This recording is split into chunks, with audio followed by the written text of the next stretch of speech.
Well, a hearing test is certainly appropriate if there's a sudden change in hearing. So for some people, they wake up and they can't hear.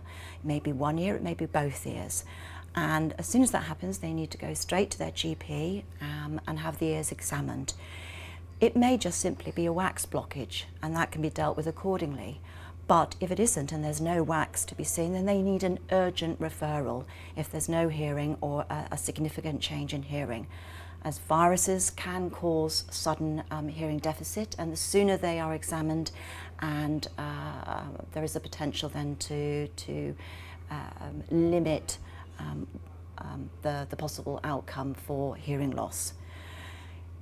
In general terms, for most people, the hearing loss is associated with aging and is very gradual. It's insidious, it creeps up on you. And most people start complaining about hearing loss in terms of their grandchildren talk far too quickly, or the young don't speak clearly, they don't enunciate in the way that their age group used to.